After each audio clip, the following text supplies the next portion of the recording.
Mangwanani akanaka tinokugamuchirai zvekare kune chimwe chirongwa pano paZim Facebook 3weeks Confessions. Tadzoka zvekare nechimwe chirongwa chakafukidza dzimba matenga. Chirongwa ichi tirikuda kuti chingonangana nevaya vari kusangana nemaproblems mukati medzimba dzavo kana kuti mumarelationships avo, nekuti vanoti love is like a drug, ende kana uri murudo pane zvimwe zvinhu zvinenge zvichiitika mukati merelationship yako. Saka I'm hoping kuti tichange tichibatsirana kuti tibatsire vana haiti ava vanenge vane machallenges mumarelationships avo. Regai tibva taverenga nyaya yedu yekutanga muzuva ranhasi. Hanzi makadii mukomanashi, ndine zviri kundinetsa mukati merelationship yangu. Ndichangoroorwa murume wangu ainge asingashandi patakatanga kugara tose. Takaita gore tichigara tose, then ndipo paakazowana basa. Asi pese apa ndini ndaiona nezverenti nechikafu.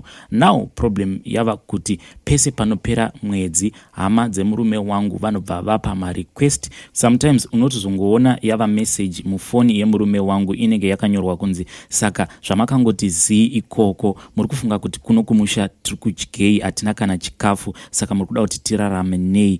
Ndikatarisa pay yemurume wangu imari shoma zvisingaiti, zvekuti panozopera mwedzi tinenge tava kutokwangwaya nenzara. Asi ivo havana kana nguva yekundiudzawo semuroora kuti ndikwanise kuvazivisa situation inenge iri kuno. Chinonyanya kundishungurudza mukati memwoyo wangu ndechekuti koseiko hama dzemurume wangu dzisingandipewo respect semuroora wavo.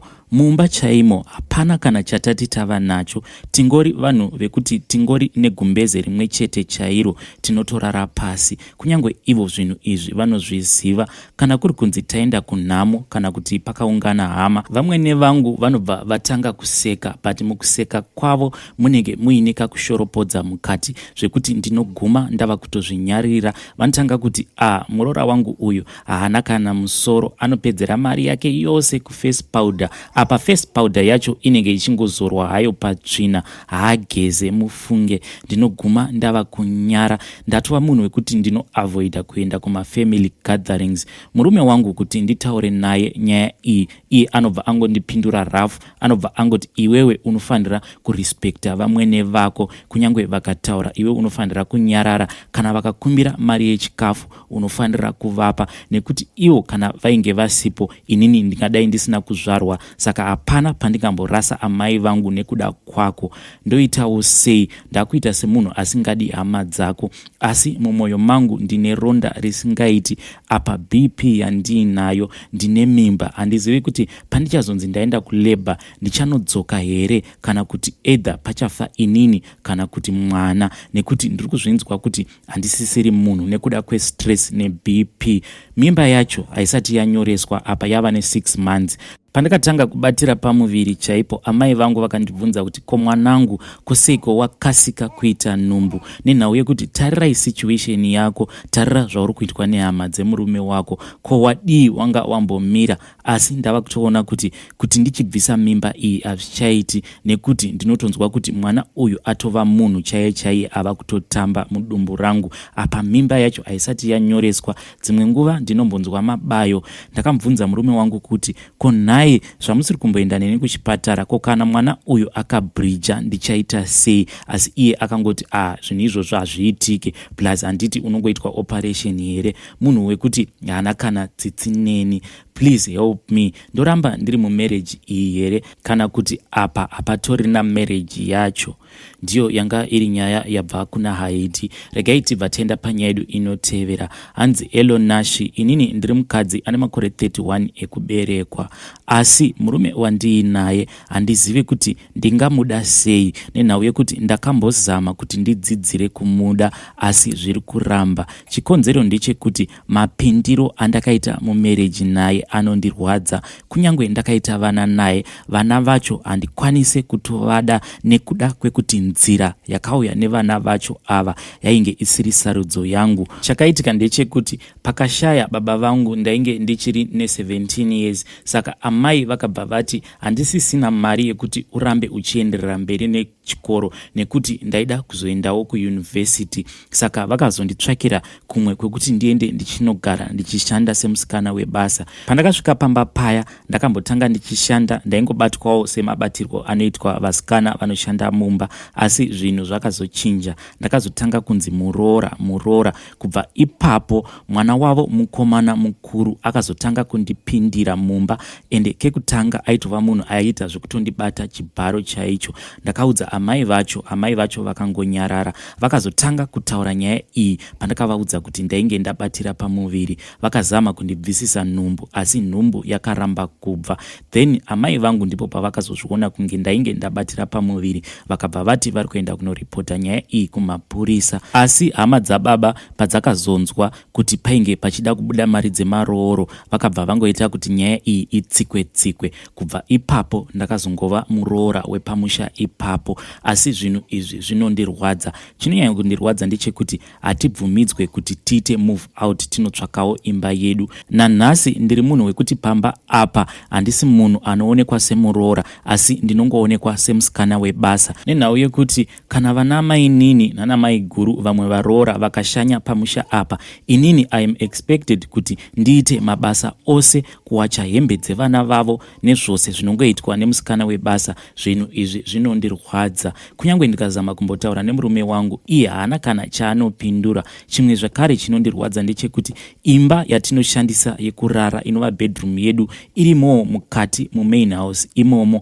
ende kunyange tichinzi tiri kuita bonde, murume wangu anenge achinditi kusei wakangorara sedanda, sei usingaitiwo masounds sezvinoitawo vamwe vanhukadzi. Kana ndikada kumbozama kumuonesa kuti ko ndingaita noise sei panguva yebonde, ivo baba naamai vakarara munext door, hausi kuona kuti zvinenge zvisina hunhu here? Iye anobva arakidza kutsamwa nazvo. Vedare ndinokumbirawo kuti mundibatsirewo nenhau yekuti pamba apa I feel as if I am just a prisoner. Hakuna kwandinokwanisa kuenda ndiri ndega. Kunyange ndikada kubuda ndichida kuenda patakshop chaipo, ndinotonzi unofanira kuperekedzwa naningi. Veduwe ndibatsireiwo, ndoita sei? Ndiyo yanga iri nyaya yabva kuna Haiti. Regai tibva taenda panyaya yedu inotevera. The following confession kana kuri kunzi mugere padhuze nevana kana kuti vanyarikani, tinokumbirawo kuti mumbodzora volume yenyu. Hanzi mukoma makadii, please chitupa changu kandai mubhini. I am a lady who is aged 43. I am married. Nyaya yangu yakamira sekudai.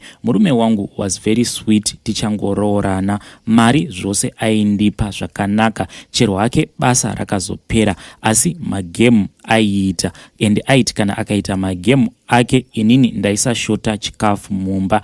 Ndakazouya muno mujoni inini first, iye akazotevera. Inini ndichishanda mumakitchen, iye achiita hake zvekupenda. Yangu mari it's month end, yake mari it's anytime. Hapanawo mari, but mumba mari haichauyi. Mari yava kungoperera mumatavern. Apa ndine vana vati kurei, tinogara mumukuku. Kuno munhu ava kudhakwa zvekuti uya uone. Kana akadhakwa kudaro agoti kuwetera mumachira, kana zvakanyatsokumubata, kana kuzvimamira chaiko munduwe, obva ipapo obva aexpecta kuti inini ndiwache nduwe dzake. Kana ndikamutevera kudhawa ikoko ndikaedza kumuti handeikumba, iye haadi. Mari ndikachengeta inopera, achitora hembe dzangu anosarudza ndisipo, obva adzitengesera vanhu. Kunyange ndikatenga hembe dzevana anotanga kutengesera vanhu mumalocation, zvekuti ndakazosvika pakusarudza kuti zviri nani kuti hembe dzigare mubhegi ndakaisa maloko, kana chiri chikafu haatenge, asi kuzodhimanda kana adzoka kumafaro anokudhimanda kuti ko wabikei inda usina kubika. Ndodiko hama dzangu? Am I too old to move on? Ndoita hangu boyfriend ndimbobudawo ikwanise kunondibvisawo stress, nekuti handichazivi. Hama dzake chaidzo ndamboedza kuti nditaudzane nadzo, asi ivo havana kana chavanokwanisa kupindura panhau yemurume wangu. Murume wangu ndinomuda, asi pakuweta apa nekuita matuzvi ndoitawo sei? 21 years veduwe ndichingochigorera tsvina, it's not a joke. Ruregerero nemashoko makukutu anga akanyorwa panyaya iyi. Regai tibva taenda panyaya yedu inotevera. Hanzi mukoma nyaya yangu yakamira sekudai. Ndakasanganawo neumwe mukadzi, iye ainge akasiyawo imba yake, neniwo ndainge ndakasiyawo imba yangu. Tikabva tawirirana, iye akabva anditi haadi kugara neni inini ndisina kunoroora, se zvisineiwo ini ndaida kudzidza munhu wangu ndiinaye, so I was prepared kuti ndichazoenda kunomuroora kumuroora kana ndatanga ndamudzidza asi ndichigara naye. So amai vacho vakazotanga kupindirawo pakati penyaya iyi, vakati anofanira kuroora munhu iye asati agara newe. But ndainge ndakazviudza kuti handiroorere munhu muno muSouth Africa. So pakazotanga kuita makakatanwa. Amai vake vaivawo muno muSouth Africa, zvikanzi honaka tiri kutenga chikafu nerent, tadii taita kuti amai vaende kumusha, vanogara havo kumusha. Inini ndakabva ndaonawo kuti izvi zvainge zvakanaka kuti ambuya vangu vaende kunozorora kuZimbabwe. Saka ndakabva ndabvisa mari yaikwana iyo kuita 7,000 rands kuti vatakure zvinhu zvavo vaende kuZimbabwe. Asi izvi zvekutumira mari pano neapo kuZimbabwe hazvina kana kumbogara zvapera. So takazonetsana, ndikamuti chimboenda unorayirwa cause maitiro acho ainge akaoma. Takagara iye ariko kuhama dzake ndokuzodzoka apa nhau yekunorora yainge yava kusimbiswa zvino naamai vake. Mwana ainge achisimbisa nekoko, amai vachisimbisawo nekoko. Mudzimai wangu akadzoka, tikagara kuda kwe2 weeks. Tagara 2 weeks dziya ndakazobuda ndikaenda kubasa semazuva ose, asi ndichidzoka ndakabva ndaona kuti munhu ainge aenda again. Ndakamubvunza kuti ko amai mufana maendepi, ko muripi? Iye akabva ati ko unondibvunza kuti kudii, nenhau yekuti iwewe wainyepa kuti urikuda kuenda kunondiroora, but I can give you a last chance. Kana ukanoroora nhasi chaiye, mangwana ndinodzoka kwauri. Iniwo ndainge ndagadzirirawo mashereni angu, ndakabva ndatumira mari iya kumusha. Hama dzangu dzikabva dzafambisa mashoko bo right, zvose zvaidiwa ndakaita, but munhu ainge asipo. Ndakamuti chiuya, but munhu akangoti dhololo zvake. Akazouya hake muna December, but hatina kana kugara. 2 weeks zvikabva zvanzi inini shamwari handisisina kana mafeelings newe. Inini saidiwo rangu ndikabva ndati madam, kana zvirizvo zvamuri kutaura zvava kureva kuti hapachina, saka kana pasisina chiendai henyu. Ivo vakabva vangotorawo mabhegi avo vakabva vaenda. Please ndodiwo veduwe, nenhau yekuti ndiri kurwadziwa nemari yandakaendesa kumba kwavo. It's only 3 weeks ndaroora mudzimai uyu, but handisisina kana mukadzi. Mari yangu inondirwadza usiku nesikati. Is there any way yekuti ndinokwanisa kutresa mari yangu back? Ndiyo yanga iri nyaya yabva kuna Haidi zveshuwa chakafugidza dzimba matenga. Rekaiti vataenda panyaya yedu inotevera. Hanzi Elon Nashi, please post for me as Haidi. Ndiri murume ane makore 29. Nyaya yangu yakamira yakadai. Inini ndakarohorawo mudzimai wangu zvakanaka, but dambudziko riripo nderekuti kumba kwavo kune mari, but kumba kwedu titori varombo, hakuna hako mari. Kana kuri kubasa hangu ndinoenda, but basa rangu ibasa ritori pasi pebasa rinoitwa nemudzimai wangu, zvekuti dai taishanda pasame company mukadzi wangu angadai atori boss wangu. Asi mudzimai wangu anoshandira baba vake, ende baba vake munhu ane macompanies. Ndakatombozama kuaplya kumacompany avo, asi ndakazoregedza kuramba ndichingoaplya mushure mekunge ndava kunzwa mashoko ainge ava kubuda. Zvakaitika ndezvekuti inini ndakadanana nemukadzi wangu, iye akandida, but musi wandakazonoroora mudzimai wangu ndakadzikisirwa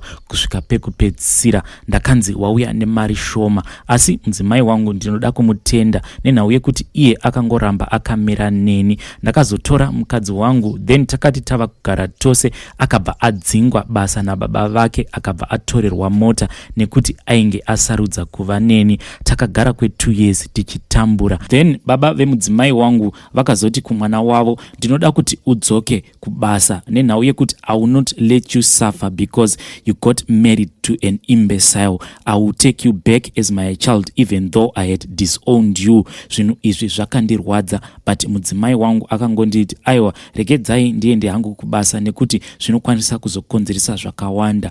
Until today mudzimai wangu anoenda hake kubasa, but ndinorwadziwa nenhau yekuti sometimes vatezvara vangu vanokwanisa kutondiudza mashoko ekuti only a foolish man will get married to a woman who is not of his own class. Chinondirwadza ndechekuti mota yandinofamba nayo iri muzita remudzimai wangu, imba yandinogara iri muzita remudzimai wangu.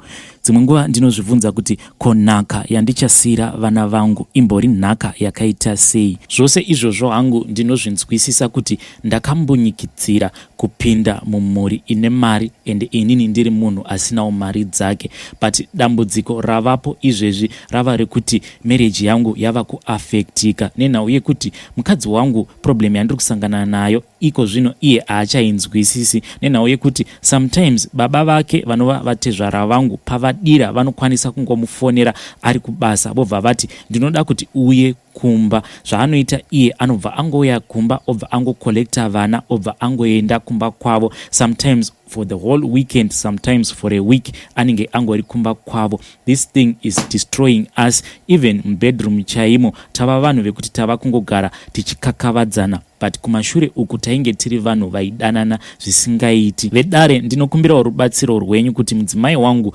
ndomuonesa sei kuti izvi zviri kuitika hazviko, kuti vabereki vemudzimai wangu vanongofonera mudzimai wangu kuti huya kuno for 1 week, iye obva angobva kubasa straight achienda kumba kwavo. Sometimes anozotoita zvekutumira driver kuti auye kuzokolekta vana.